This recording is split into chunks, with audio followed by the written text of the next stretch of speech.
Hello, and welcome back to another episode 2 of the Western Canon Project, where I, your host, Justin Smith, will be reading over many years the entirety of the Western literary tradition as compiled by Harold Bloom out loud. And our first episode was Ralph Waldo Emerson. We started with his essay, Nature. And today we are dipping back into the essays, one from volume 1 called History. And so without further ado, I will begin to read. There is no great and no small to the soul that maketh all, and where it cometh all things are, and it cometh everywhere. I am owner of the sphere, of the 7 stars and the solar year, of Caesar's hand and Plato's brain, of Lord Christ's heart and Shakespeare's strain. That is, Emerson joins a military hero, Julius Caesar, and a philosopher, Plato, to Jesus and William Shakespeare, who represent religion and literature, a fourfold assemblage of extraordinary human talents. The 7 stars are the 5 planets visible to the naked eye, along with the sun and the moon. That is a annotated note from that poem. There is one mind common to all individual men. Every man is an inlet to the same and to all of the same. He that is once admitted to the right of reason is made a freeman of the whole estate. What Plato has thought, he may think. What a saint has felt, he may feel. What at any time has befallen any man, he can understand. Who hath access to this universal mind is a party to all that is or can be done, for this is the only and sovereign agent. Of the works of this mind, history is the record. Its genius is illustrated by the entire series of days. Man is explicable by nothing less than all his history. Without hurry, without rest, the human spirit goes forth from the beginning to embody every faculty, every thought, every emotion which belongs to it in appropriate events. But the thought is always prior to the fact. All the facts of history pre-exist in the mind as laws. Each law, in turn, is made by circumstances predominant, and the limits of nature give power to but one at a time. A man is the whole encyclopedia of facts. The creation of 1,000 forests is in one acorn, and Egypt, Greece, Rome, Gaul, Britain, America lie folded already in the first man. Epoch after epoch, camp, kingdom, empire, republic, democracy are the application of his manifold spirit to the manifold world. This human mind wrote history, and this must read it. The Sphinx must solve her own riddle. If the whole of history is in one man, it is all to be explained from individual experience. There is a relation between the hours of our life and the centuries of time. As the air I breathe is drawn from the great repositories of nature, as the light on my book is yielded by a star, 100 millions of miles distant, as the poise of my body depends on the equilibrium of centrifugal and centripetal forces, so the hours should be instructed by the ages, and the ages explained by the hours. Of the universal mind, each individual man is one more incarnation. All its properties consist in him. Each new fact in his private experience flashes a light on what great bodies of men have done, and the crises of his life refer to national crises. Every revolution was first a thought in one man's mind, and when the same thought occurs to another man, it is the key to that era. Every reform was once a private opinion, and when it shall be a private opinion again, it will solve the problem of the age. The fact narrated must correspond to something in me to be credible or intelligible. We, as we read, must become Greeks, Romans, Turks, priests and king, martyr and executioner, must fasten these images to some reality in our secret experience, or we shall learn nothing rightly. What befell Hasdrubal or Cesare Borgia is as much an illustration of the mind's powers and deprivations as what has befallen us. Each new law and political movement has meaning for you. Stand before each of its tablets and say, "Under this mask did my Proteus nature hide itself." This remedies the defect of our too great nearness to ourselves. This throws our actions into perspective, and as crabs, goats, scorpions, the balance, and the water pot lose their meanness when hung as signs in the zodiac, so I can see my own vices without heed in the distant persons of Solomon, Alcibiades, and Catiline. It is the universal nature which gives worth to particular men and things. Human life, as containing this, is mysterious and inviolable, and we hedge it round with penalties and laws. All laws derive hence their ultimate reason. All express more or less distinctly some command of this supreme, illimitable essence. Property also holds of the soul, covers great spiritual facts, and instinctively we at first hold to it with swords and laws in wide and complex combinations. The obscure consciousness of this fact is the light of all our day, the claim of claims, the plea for education, for justice, for charity, the foundation of friendship and love, and of the heroism and grandeur which belongs to acts of self-reliance. It is remarkable that involuntarily we always read as superior beings. Universal history, the poets, the romancers, do not in their stateliest pictures, in their sacerdotal, the imperial palaces, and the triumphs of will or of genius, anywhere lose our ear, anywhere make us feel that we intrude, that this is for better men. But rather, is it true that in their grandest strokes we feel most at home? All that Shakespeare says of the king, yonder slip of a boy that reads in the corner, feels to be true of himself. We sympathize in the great moments of history, and the great discoveries, the great resistances, the great prosperities of men, because their law was enacted. The sea was searched, the land was found, or the blow was struck for us, as we ourselves in that place would have done or applauded. We have the same interest in condition and character. We honor the rich because they have externally the freedom, power, and grace which we feel to be proper to man, proper to us. So all that is said of the wise man, by Stoic or Oriental or modern essayist, describes to each reader his own idea, describes his unattained but attainable self. All literature writes the character of the wise man. Books, monuments, pictures, conversation are portraits in which he finds the lineaments he is forming. The silent and the eloquent praise him and accost him, and he is stimulated wherever he moves as by personal allusions. A true aspirant, therefore, never needs look for allusions personal or laudatory in discourse. He hears the commendation not of himself, but more sweet of that character he seeks in every word that is said concerning character, yea, further, in every fact and circumstance, in the running river and the rustling corn. Praise is looked, homage tendered, love flows from mute nature, from the mountains and the lights of the firmament. These hints dropped, as it were, from sleep and night, let us use in broad day. The student is to read history actively and not passively, to esteem his own life, the text, and books, the commentary. Thus compelled, the muse of history will utter oracles as never to those who do not respect themselves. I have no expectation that any man will read history aright, who thinks that what was done in a remote age by men whose names have resounded far has any deeper sense than what he is doing today. The world exists for the education of each man.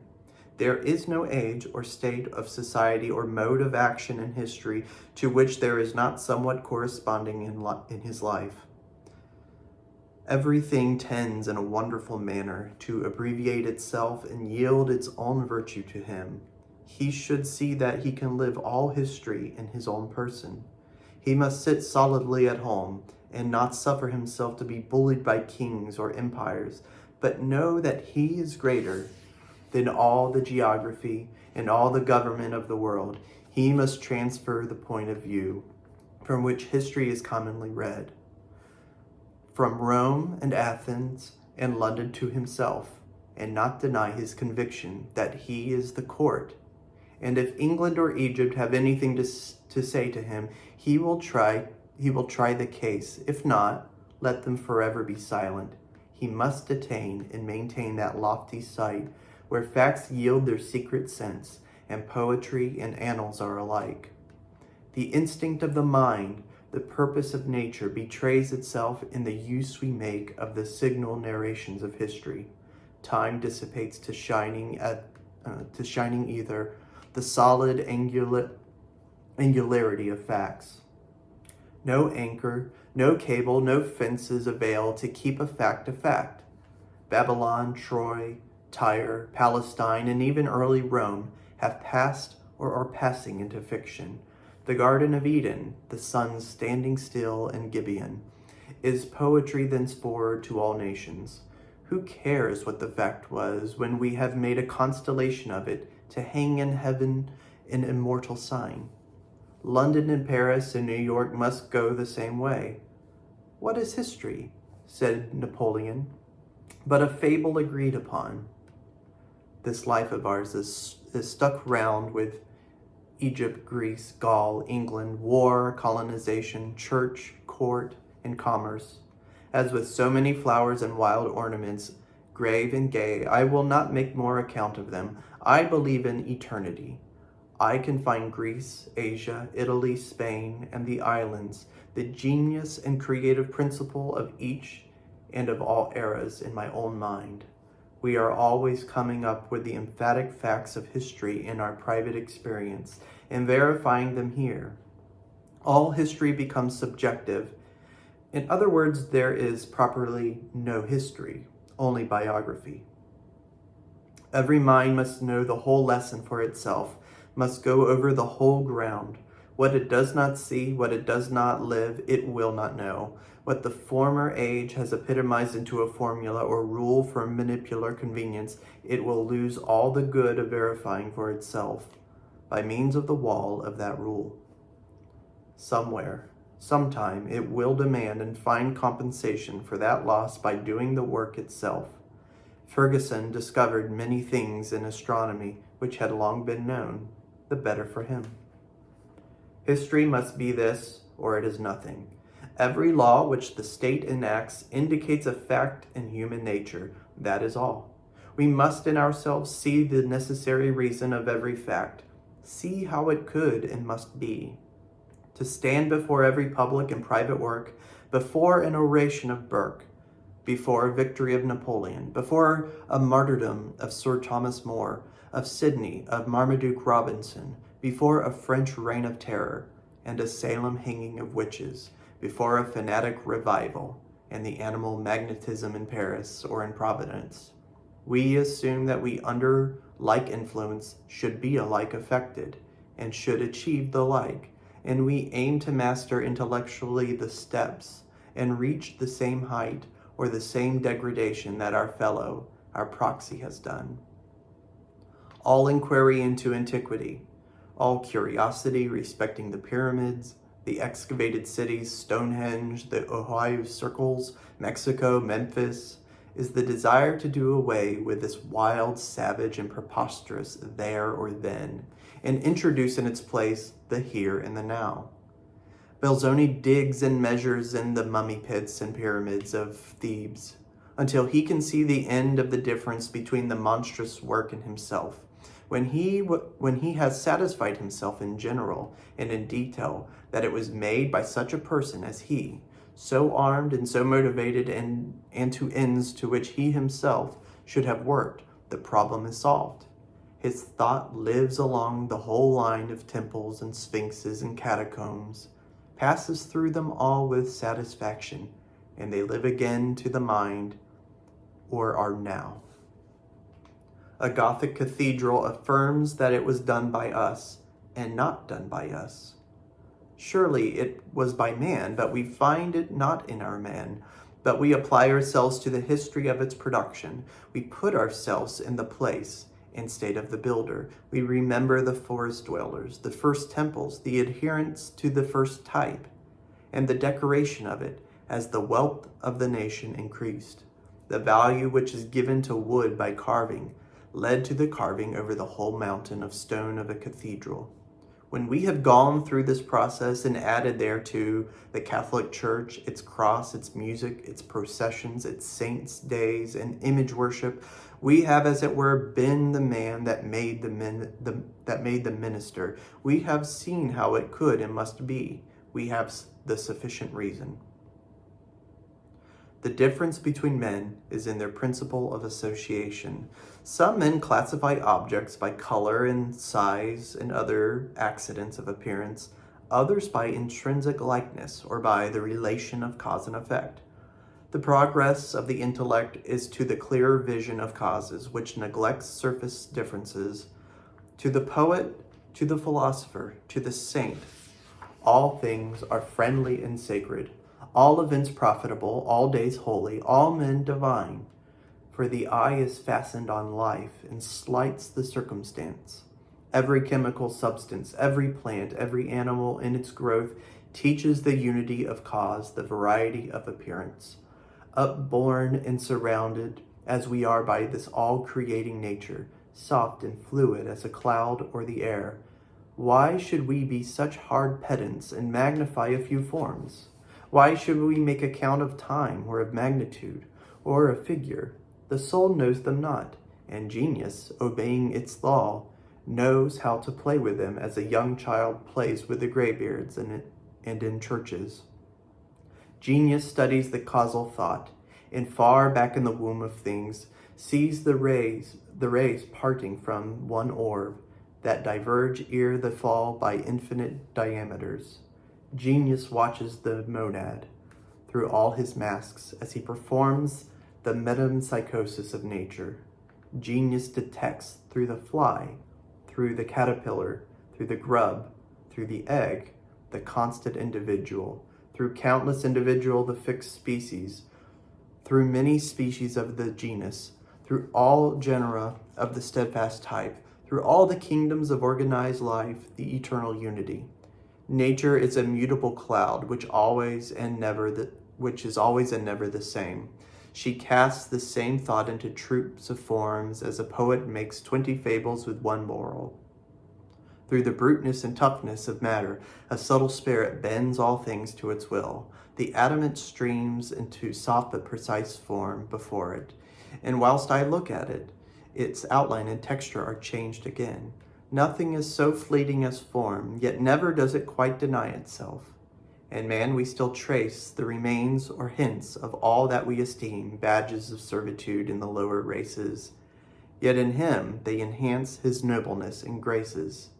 Io in Aeschylus transformed to a cow offends the imagination, but how changed when, as Isis in Egypt, she meets Osiris Jove, a beautiful woman with nothing of the metamorphosis left but the lunar horns as the splendid ornament of her brows.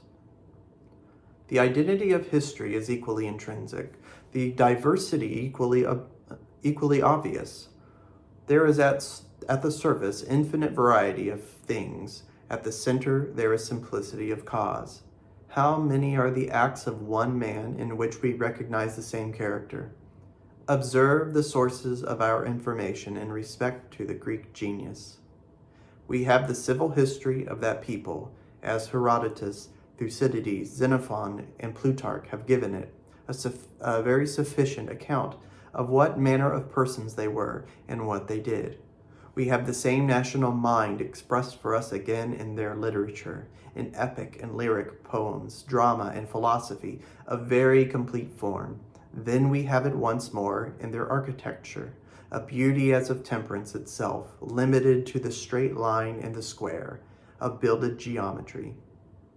Then we have it once again in sculpture, the tongue on the balance of expression, a multitude of forms and the utmost freedom of action, and never transgressing the ideal of serenity like votaries, performing some religious dance before the gods, and though in convulsive pain or mortal combat, never daring to break the figure and decorum of their dance. Thus, of the genius of one remarkable people, we have a fourfold representation, and to the senses what more unlike than an ode of Pindar, a mobile centaur, the peristyle of the Parthenon, and the last actions of Phocion. Every one must have observed faces and forms which, without any resembling feature, make a like impression on the beholder. A particular picture or copy of verses, if it do not awaken the same train of images, will yet superinduce the same sentiment as some wild mountain walk, although the resemblance is nowise obvious to the senses, but is occult and out of the reach of the understanding.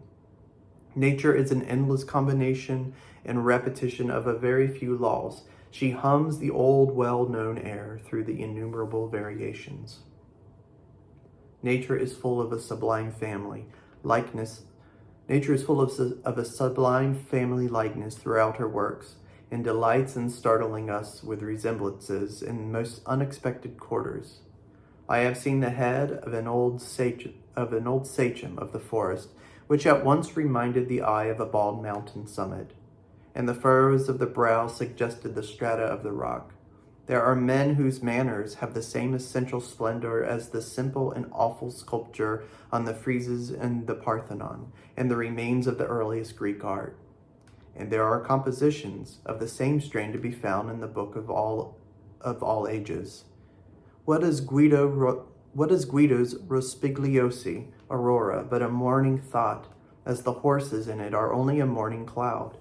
If any one will but take pains to observe the variety of actions to which he is equally inclined in certain moods of mind, and those to which he is averse, he will see how deep is the chain of affinity.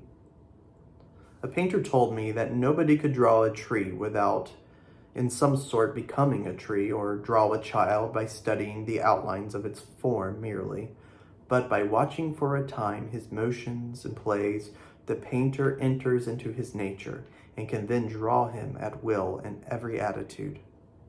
So Ruus entered into the inmost nature of a sheep. I knew a draftsman employed in a public survey who found that he could not sketch the rocks until their geological structure was first explained to him. In a certain state of thought is the common origin of very diverse works.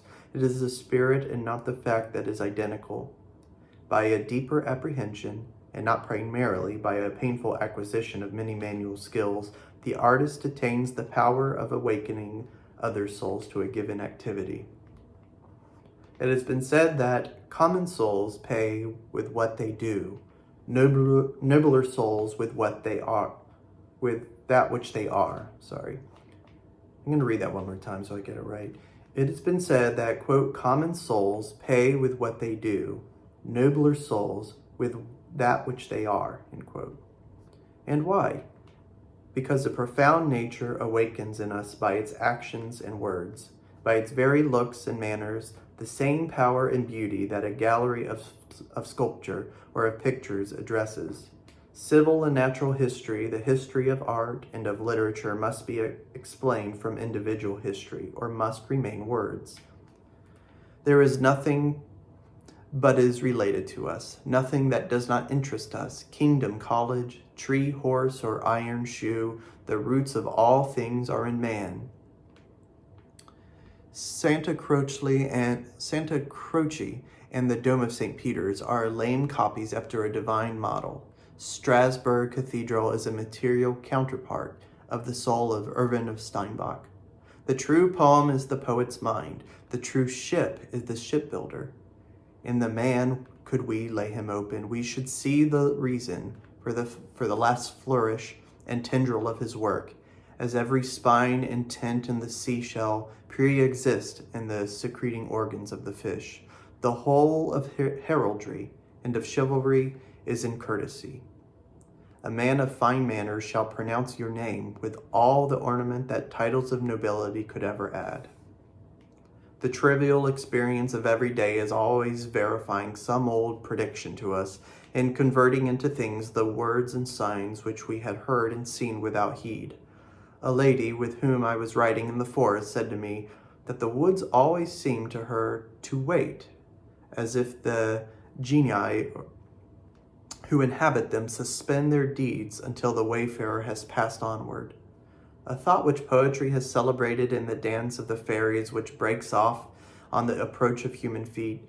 The man who has seen the rising moon break out of the clouds at midnight has been present like an archangel at the creation of light and of the world.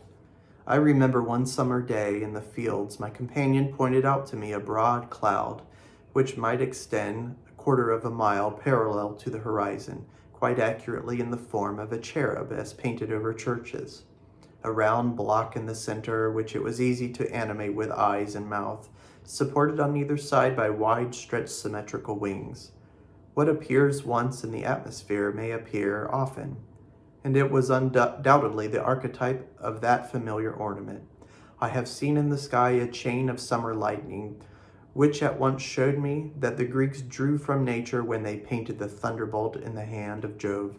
I have seen a snowdrift along the sides of the stone wall, which obviously gave the idea of the common architectural scroll to abut a tower. By surrounding ourselves with the original circumstances, we invent anew the orders and the ornaments of architecture, as we see how each people merely decorated its primitive abodes. The Doric temple preserves the semblance of the wooden cabin in which the Dorian dwelt. The Chinese pagoda is plainly a Tartar tent. The Indian and Egyptian temples still betray the mounds and subterranean houses of their forefathers. The custom of making houses and tombs in the living rock, says Huron in his researches on the Ethiopians, determined very naturally the principal character of the Nubian Egyptian architecture to the colossal form which it assumed. In these caverns already prepared by nature, the eye was accustomed to dwell on huge shapes and masses, so that when art came to the assistance of nature, it could not move on a small scale without degrading itself. What would statues of the usual size or neat porches on wings have been associated with those gigantic halls before which only colossi could sit as watchmen or lean on the pillar of the interior? The Gothic church plainly originated in a rude adaptation of the forest trees, with all their boughs to a festal or solemn arcade, as the bands about the cleft pillars still indicate the green withes that tied them. No one can walk in a road cut through pine woods without being struck with the architectural appearance of the grove, especially in winter, when the bareness of all other trees show the low arch of the Saxons. In the woods in a winter afternoon, one will see as readily the origin of the stained glass window with which the Gothic cathedrals are adorned, and the colors of the western sky seen through the bare and crossing branches of the forest. Nor can any lover of nature enter the old piles of Oxford and the English cathedrals without feeling that the forest overpowered the mind of the builder, and that his chisel, his saw, and plane still reproduced its ferns, its spikes of flowers, its locust, elm, oak, pine, fir, and spruce. The Gothic cathedral is a blossoming in stone subdued by the insatiable demand of harmony in man. The mountain of granite blooms into an eternal flower with the lightness and delicate finish, as well as the aerial proportions and perspective of vegetable beauty. In like manner, all public facts are to be individualized. All private facts are to be generalized. Then at once history becomes fluid and true, and biography deep and sublime. As the Persian imitated in the slender shafts and capitals of his architecture the stem and flower of the lotus and palm, so the Persian court in its magnificent era never gave over the nomadism of its barbarous tribes, but traveled from Ecbatana, where the spring was spent, to Susa in summer, and to Babylon for the winter. In the early history of Asia and Africa, nomadism and agriculture are the two antagonist facts. The geography of Asia and of Africa necessitated a nomadic life, but the nomads were the terror of all those whom the soil or the advantages of a market had induced to build towns. Agriculture, therefore, was a religious injunction because of the perils of the state from nomadism. And in these late and civil countries of England and America, these propensities still fight out the old battle in the nation and in the individual. The nomads of Africa were constrained to wander by the attacks of the gadfly, which drives the cattle mad, and so compels the tribe to immigrate in the rainy season and to drive off the cattle to the higher sandy regions. The nomads of Asia follow the pasturage from month to month. In America and Europe, the nomadism is of trade and curiosity, a progress certainly from the gadfly of Astaboris to the Anglo and Italo-mania of Boston Bay, sacred cities to which a periodical religious pilgrimage was enjoined, or stringent laws and customs tending to invigorate the national bond, were the check on the old rovers. And the cumulative values of long residence are the restraints on the itinerancy of the present day. The antagonism of the two tendencies is not less active in individuals, as love of adventure or the love of repose happens to predominate. A man of rude health and flowing spirit has the faculty of rapid domestication, lives in his wagon, and roams through all latitudes as easily as a kalmuk. At sea or in the forest or in the snow, he sleeps as warm, dines with as good appetite, and associates happily as beside his own chimneys. Or perhaps his facility is deeper seated in the increased range of his faculties of observation, which yield him points of interest wherever fresh objects meet his eyes. The pastoral nations were needy and hungry to desperation, and this intellectual nomadism in its excess bankrupts the mind through the dissipation of power on a miscellany of objects. The home-keeping wit, on the other hand, is that continence or content which finds all the element of life in its own soil, and which has its own perils of monotony and deterioration, if not stimulated by foreign infusions. Everything the individual sees without him corresponds to his states of mind, and everything is in turn intelligible to him, as his onward thinking leads him into the truth to which the fact or series belongs. The primeval world, the foreworld, as the Germans say, I can dive to it in myself as well as grope for it with researching fingers in catacombs, libraries, and the broken reliefs and torsos of ruined villas. What is the foundation of that interest all men feel in Greek history, letters, art, and poetry in all its periods, from the heroic or Homeric age down to the domestic life of the Athenians and Spartans 4 or 5 centuries later? What but this, that every man passes personally through a Grecian period? The Grecian state is the era of the bodily nature, the perfection of the senses, of the spiritual nature unfolded in strict unity with the body. In it existed those human forms which supplied the sculptor in his models of Hercules, Phoebus, and Jove, not like the forms abounding in the streets of modern cities, wherein the face is a confused blur of features, but composed of incorrupt, sharply defined, and symmetrical features, whose eye sockets are so formed that it would be impossible for such eyes to squint and take furtive glances on this side and on that, but they must turn the whole head. The manners of that period are plain and fierce.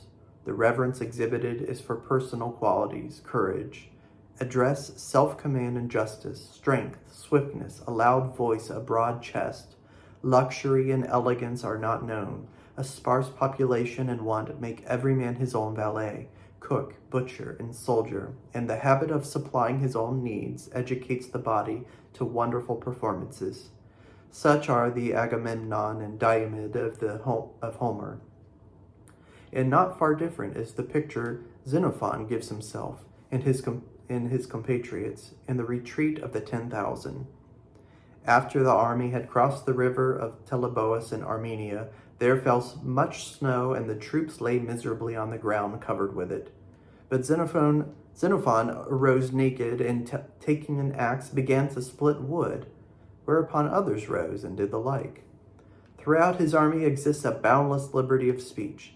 They quarrel for plunder. They wrangle with the generals on each new order. And Xenophon is as sharp-tongued as any, and sharper tongued than most, and so gives as good as he gets.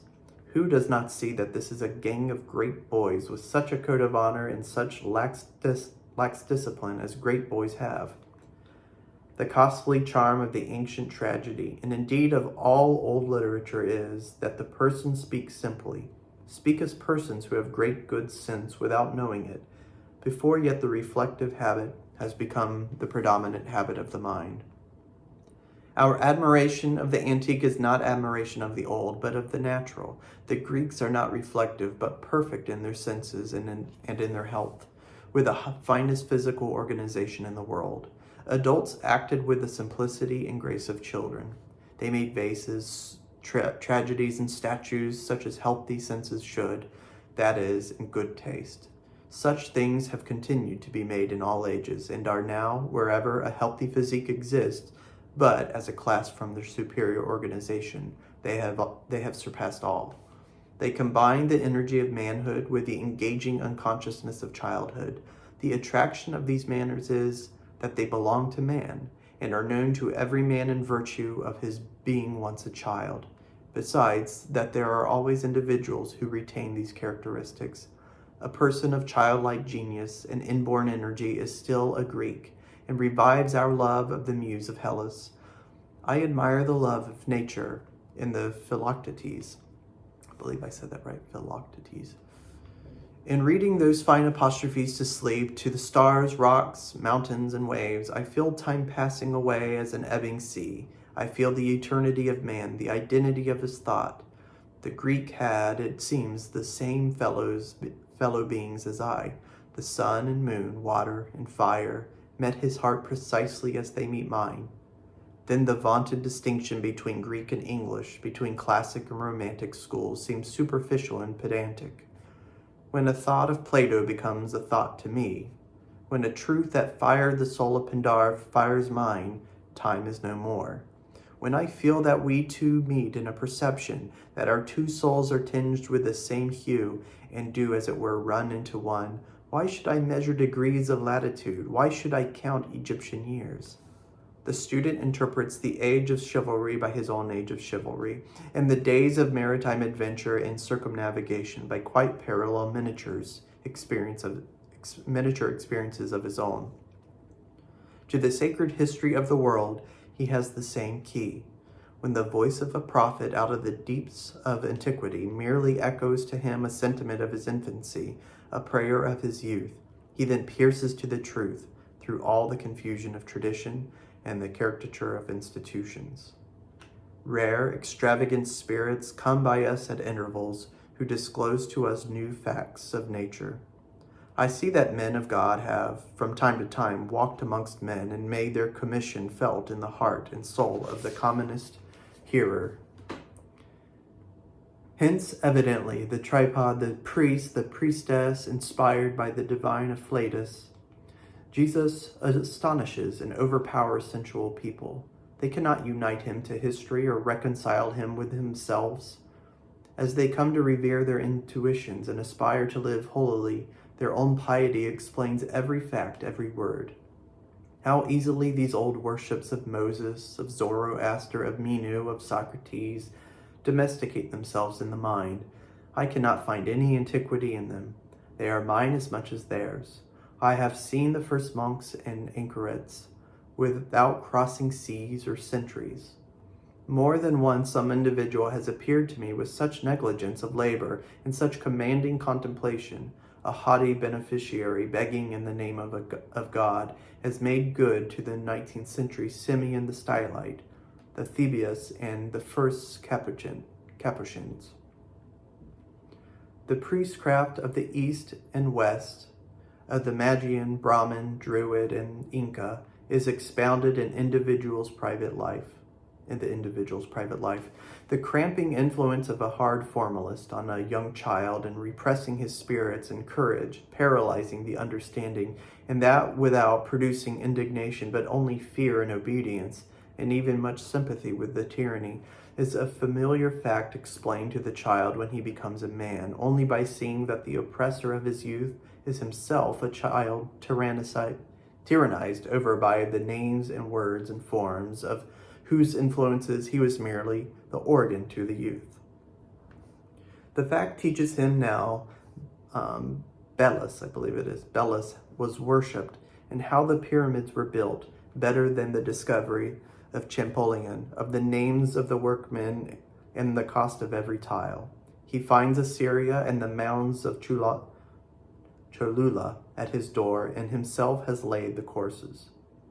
Again, in that protest which each considerate person makes against the superstition of his times, he repeats step for step the part of old reformers, and in search after truth finds like them new perils to virtue. He learns again what moral vigor is needed to supply the girdle of a superstition. A great licentiousness treads on the heels of a reformation. How many times in the history of the world has the Luther of the day had to lament the decay of piety in his own household? "Doctor," said his wife to Martin Luther one day, "how is it that, whilst subject to papacy, we prayed so often and with such fervor, whilst now we pray with the utmost coldness and very seldom?" The advancing man discovers how deep a property he has in literature, in all fables as well as in all history. He finds that the poet was no odd fellow who described strange and impossible situations, but that universal man wrote by his pen a confession true for one and true for all. His own secret biography he finds in lines wonderfully intelligible to him, dotted down before he was born. One after another he comes up in his private adventures with every fable of Aesop, of Homer, of Hafitz, of Ariosto, of Chaucer, of Scott, and verifies them with his own head and hands. The beautiful fables of the Greeks, being proper creations of the imagination and not of the fancy, are universal verities. What a range of meanings and what perpetual pertinence has the story of Prometheus! Besides its primary value as the first chapter of the history of Europe, the mythology thinly veiling authentic facts, the invention of the mechanic arts, and the migration of colonies, it gives the history of religion with some closeness to the faith of later ages. Prometheus is the Jesus of the old mythology. He is the friend of man, stands between the unjust justice of the eternal Father and the race of mortals, and readily suffers all things on their account. But where it departs from the Calvinistic Christianity and exhibits him as the defier of Jove, it represents a state of mind which readily appears wherever the doctrine of theism is taught in a crude objective form, and which seems the self-defense of man against this untruth, namely a discontent with the believed fact that a God exists, and a feeling that the obligation of reverence is onerous. It would steal, if it could, the fire of the Creator and live apart from him and independent of him. The Prometheus Vinctus is the romance of skepticism. Not less true to all time are the details of that stately epilogue. Apollo kept the flock of Adamtus, said the poets. When the gods come among men, they are not known. Jesus was not. Socrates and Shakespeare were not. Antaeus was suffocated by the gripe of Hercules, but every time he touched his mother earth, his strength was renewed.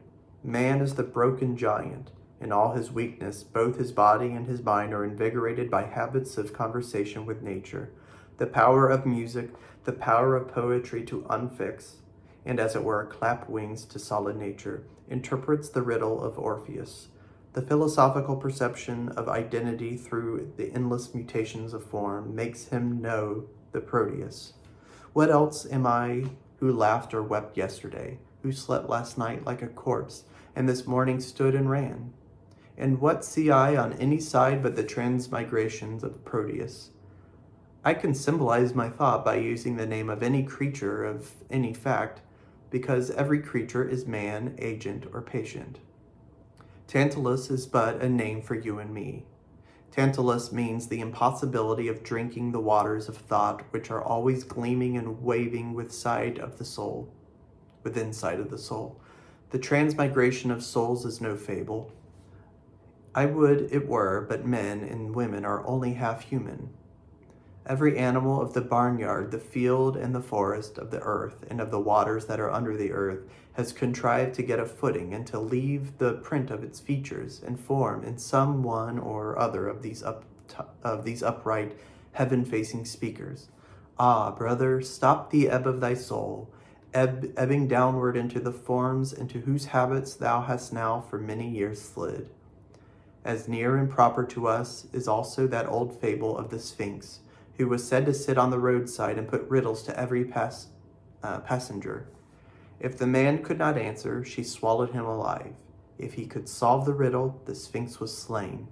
What is our life but an endless flight of winged facts or events? In splendid variety these changes come, all putting questions to the human spirit. Those men who cannot answer by a superior wisdom these facts or questions of time serve them. Facts encumber them, tyrannize over them, and make the men of routine the men of sense, in whom a literal obedience to facts has extinguished every spark of that light by which man is truly man. But if the man is true to his better instincts or sentiments and refuses the dominion of facts as one that comes of a higher race, remains fast by the soul and sees the principle, then the facts fall aptly and supple into their places. They know their master, and the meanest of them glorifies him. See in Goethe's Helena the same desire that every word should be a thing. These figures would say, these Chirons, Griffins, Phorcys, Helen, and Leda, are somewhat and do exert a specific influence on the mind. So far then are they eternal entities, as real today as in the first Olympiad. Much revolving them, he writes out freely his humor and gives them body to his own imagination. And although that poem be as vague and fantastic as a dream, yet is it much more attractive than the more regular dramatic pieces of the same author, for the reason that it operates a wonderful relief to the mind from the routine of customary images, awakens the reader's invention and fancy by the wild freedom of the design, by the unceasing succession of brisk shocks of surprise. The universal nature, too strong for the petty nature of the bard, sits on his neck and writes through his hand, so that when he seems to vent a mere caprice and wild romance, the issue is an exact allegory. Hence Plato said that poets utter great and wise things which they do not themselves understand. All the fictions of the Middle Age explain themselves as a master frolic expression of that which in grave earnest the mind of that period toiled to achieve. Magic, and all that is ascribed to it, is a deep presentiment of the powers of science. The shoes of swiftness, the sword of sharpness, the power of subduing the elements, of using the secret virtues of minerals, of understanding the voices of birds, are the obscure efforts of the mind in a right direction. The preternatural prowess of the hero, the gift of perpetual youth, and the like are alike in the endeavor of the human spirit to bend the show of things to the desires of the mind. In Persephorus and Amadis de Gaul, a garland and a rose bloom on the head of her who is faithful, and fade on the brow of the inconstant. In the story of the boy and the mantle, even a mature reader may be surprised with a glow of virtuous pleasure at the triumph of the gentle Genelus. Genelus? I'm not sure how to say that. And indeed all the postulates of elfin annals, that the fairies do not like to be named, that their gifts are capricious and not to be trusted, that who seek a treasure must not speak, and the like, I find true in Concord, however they might be in Cornwall or Bretagne. Is it otherwise than the newest romance? I read The Bride of Lammermoor, Sir William Ashton, is a mask for a vulgar temptation, Ravenswood Castle a fine name for a proud poverty, and the foreign mission of state only a Bunyan disguise for honest industry. We may all shoot a wild bull that would toss the good and beautiful by fighting down the unjust and sensual. Lucy Ashton is another name for fidelity, which is always beautiful and always liable to calamity in this world. But along with the civil and metaphysical history of man, another history goes daily forward, that of the external world, in which he is not less strictly implicated. He is the compend of time. He is also the correlative of nature. His power consists in the multitude of his affinities, and the fact that his life is intertwined with the whole chain of organic and inorganic being. In old Rome, the public roads, beginning at the Forum, proceeded north, south, east, west, to the center of every province of the empire, making each market town of Persia, Spain, and Britain pervious to the soldiers of the capital. So out of the human heart go, as it were, highways to the heart of every object in nature, to reduce it under the dominion of man. A man is a bundle of relations, a knot of roots, whose flower and fruitage is the world. His faculties refer to natures out of him, and predict the world he is to inhabit, as the fins of the fish foreshow that water exists, or the wings of an eagle and the egg presuppose air. He cannot live without a world. Put Napoleon in an island prison, let his faculties find no men to act on, no Alps to climb, no stake to play for. He would beat the air and appear stupid. Transport him to large countries, dense population, complex interests, and antagonist power, and you shall see that the man Napoleon, bounded, that is, by such a profile and outline, is not the virtual Napoleon. This is but Talbot's shadow. And here's a quote from Henry VI.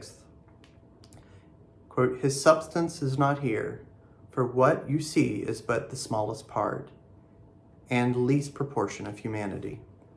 But were the whole frame here, it is of such a spacious lofty pitch, your roof were not sufficient to contain it. End quote. Columbus needs a planet to shape his course upon. Newton and Laplace need myriad of ages and thick-strewn celestial areas. One may say a gravitating solar system is already prophesied in the nature of Newton's mind. Not less does the brain of Davy or of Gay-Lussac from childhood explore the affinities and repulsions of particles, anticipate the laws of organization. Does not the eye of the human embryo predict the light? The ear of Handel predict the witchcraft of harmonic sound? Do not the constructive fingers of Watt, Fulton, Whittemore, Arkwright predict the fusible, hard, and temperable textures of metals, the properties of stone, water, and wood? Do not the lovely attributes of the maiden child predict the refinements and decorations of civil society? Here also we are reminded of the action of man on man. A mind might ponder its thought for ages, and not gain so much self-knowledge as the passion of love shall teach it in a day.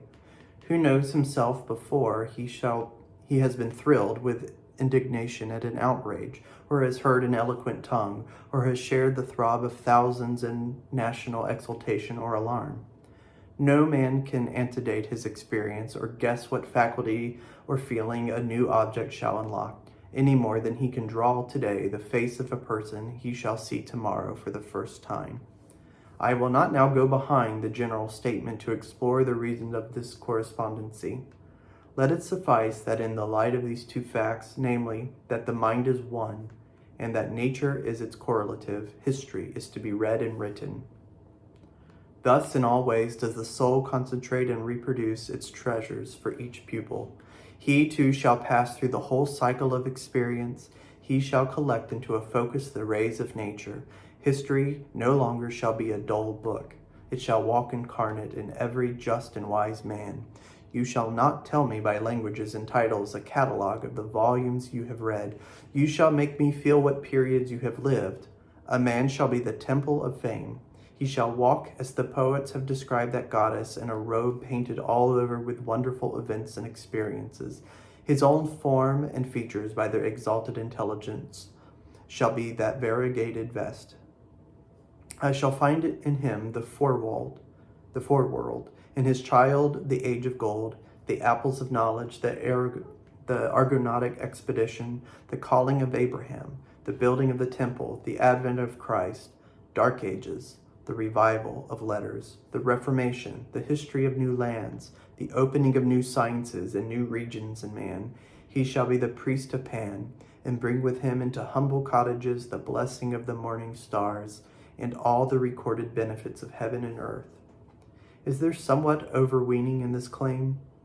Then I reject all I have written, for what is the use of pretending to know what we know not? But it is the fault of our rhetoric that we cannot strongly state one fact without seeming to belie some other. I hold our actual knowledge very cheap. Hear the rats in the wall, see the lizard on the fence, the fungus underfoot, the lichen on the log. What do I know sympathetically, morally, of either of these worlds of life? As old as the Caucasian man, perhaps older, these creatures have kept in their counsel beside him, and there is no record of any word or sign that has passed from one to the other. What connection do the books show between the 50 or 60 chemical elements and the historical eras? Nay, what does history yet record of the metaphysical annals of man? What light does it shed on those mysteries which we hide under the names death and immortality? Yet every history should be written in a wisdom which divined the range of our affinities and looked at facts as symbols. I am ashamed to see what a shallow village tale our so-called history is. How many times we must say Rome and Paris and Constantinople. What does Rome know of rat and lizard?